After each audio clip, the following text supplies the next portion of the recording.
Well, next we're going to return to Latin America. If you were here earlier for the conversation with President Alvarado and Mauricio Rodaz of Quito, you may have caught the exchange where Mauricio was pointing out to Claudio Orrego, another one of our urban visionaries, the sort of friendly rivalry between their two cities to race to basically electrify and make their transportation fleets more resilient. And so here, to take us inside of that process, is Claudio, governor of Santiago Metropolitan District here, to talk about the ins and outs of that transportation. So Claudio, please.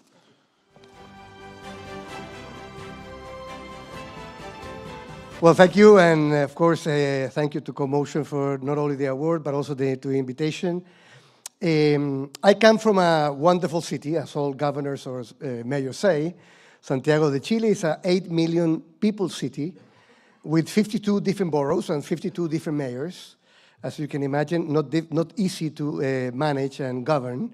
We are surrounded by mountains. We have 60 vineyards, for those of you who like wine. And we have a very modern infrastructure as a city. However, as many cities in the world, we face huge challenges. One is inequality, who has many faces, one of which was the quality of transport. The second one is the air pollution. And the third is also climate change.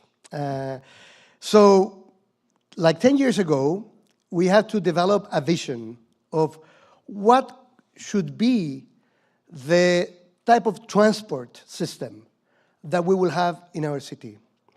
And so we started a process knowing where we wanted to go, but not necessarily how to get there. The first thing was to take a very fragmented, private-run bus system in the country, in the city, to have a more ordered and planified transport system for the city. And the main driving force for that change, at that time at least, was air pollution. Santiago was among the most polluted cities in Latin America, probably in the world at that time. And one of the main emitters of CO2 to the air and the city was public transportation. So we started this reform not necessarily thinking of electric transport at that time, but merely thinking about the idea of having modern transport for everyone in the city. However, in 2017, we were able to start what at that time seemed impossible. I'm of the school of thought that only those who think the impossible make the possible happen. So we said, what if Santiago could be one of the leading cities in electromobility in the world? So as many other people say, we thought big, but we started small and then we scaled fast. In 2017, we had the first pilot of electromobility in the country. It was like 20 buses, electric buses in the city to see how it worked. So you have an idea. We had like 6,000 buses in the city. So we started with 20. It worked. Not only we were able to maintain it, the streets will support it, people will, actually had a very good evaluation of the system. So then we scale up. Next year, 100. Next year, 2,000. Next year, 4,000. This year, 4,600. 60% of the public transport fleet of Santiago is electric right now. And interestingly enough, how we were able to do this.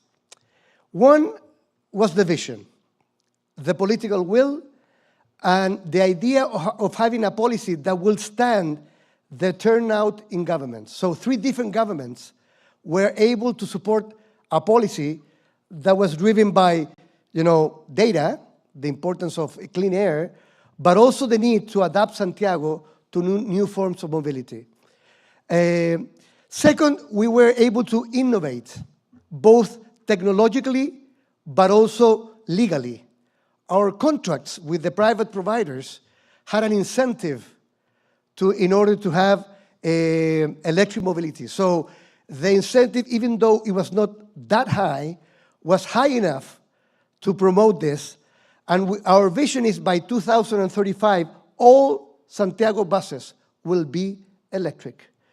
But also we need some financial innovation in order to get the funding for this company. So some of the Chinese providers of the buses were able to provide the funding, the long-term financing for the buses, but also the technical innovation. We didn't have in the world at that time big chargers for a fleet as big as the one in Santiago. We have the largest electric bus fleet out of China in the world right now. So we need to invent chargers for not only one bus, but 200 buses, 500 buses, 1,000 buses. So not only legal or financial, but also technological innovation. And last but not least, we need public-private partnership. In the case of Santiago, we don't have a public-provided transport system. It's provided by the private sector in a concession scheme by the state with subsidies by the state. So it's a mixed system where we have innovation, we have long-term contracts, we have public subsidies, but also private risk. And more importantly, this project, this vision, this plan had results. So now when we see the results in Santiago, we have lowered the pollution by 40% in the city. So those of the people that really see the data and want to have data-driven policy think, check, this was a good policy. But also, we reduced 50% the noise in the city because the buses were very old and very noisy. And also, we reduced 50% the maintenance per bus due to technological and the big scale of the maintenance system. And more importantly, or as importantly, the people supported this. The public transport in Chile, especially in Santiago, was in a history low record of bad evaluation by the public. And interestingly enough, the last 5 years, as we were implementing this electric fleet in Santiago, the appraisal, the evaluation of the public system, the quality of the public transport system in Santiago just went up. We have to adapt some things. All these electric buses have air conditioning. All of them have Wi-Fi. And the quality of the bus is the same in the richest neighborhood of the city and in the poorest neighborhood of the city. So even if we didn't think it at that time in this sense, electrification or electric mobility in Santiago ended by being a very important urban equality tool and environmental sustainable tool. We were making Santiago more equitable, and we were making Santiago cleaner and more sustainable. This has been a success story, I would say, but it's not an isolated tier of our transport system. This is part of a more comprehensive strategy. Santiago has the second largest metro in Latin America, 150 kilometers, and by 2030, we will have 250 kilometers of metro. This metro system, who has been the effort of many governments over 50 years, is integrated with the electric bus system. So you have one card, you pay both. But this is not alone. We also have the second largest cycle lane system in Latin America. 400 kilometers of cycle lanes that are going to be, by 10 more years, 800 kilometers of bike lanes, which are also integrated to the metro system. Every metro station in Santiago has a bicycle stop parking in the station, so people can use the bike and the metro at the same time.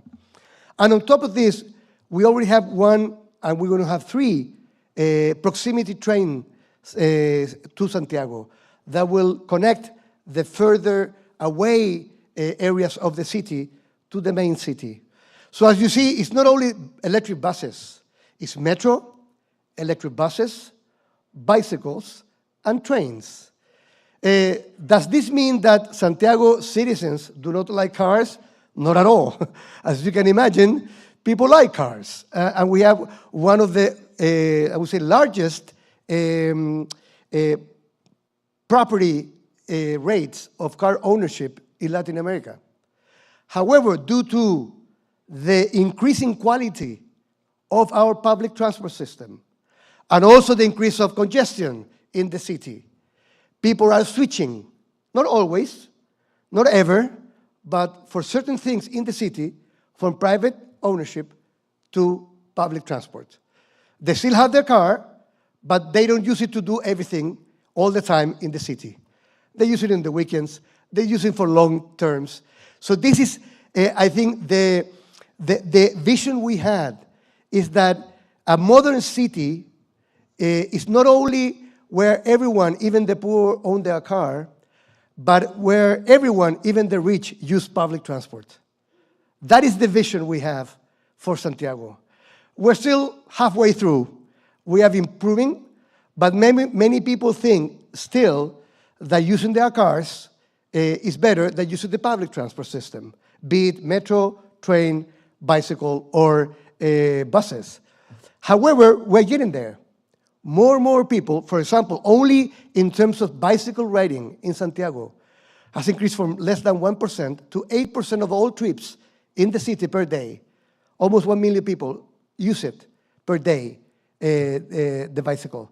And that will improve as we improve the infrastructure, and riding a bike is not anymore an adventure in the city, very risky, but it's more a safe thing, as happening in many other cities in the world that are investing in this. So the idea that you can have an integrated, comprehensive, sustainable, and diverse transport system in a big city is not a dream anymore. It can be a reality. If Santiago did it in 10 years, at least the transport piece, but then added up over years, it's possible everywhere. I think Riyadh is also an example of when political will is associated with budget and also public-private partnership, things can happen. Santiago is a success story. We have cleaner air, we have more satisfied users, we have less noise in the streets, and we have less private use of cars and more use of public transport. Some 10 years ago, we thought this could be something impossible in Santiago. 10 years after, it's a reality. So let's keep on dreaming, working, and making things happen in our cities, because that is the role of not only governors, not only public officials, but the whole society. If we are not able to do this in many cities around the world, the quality of life of the majority will continue decreasing instead of improving, as is the mandate we get from our people. That's it. I hope you like the story, which is a real one, and thank you very much.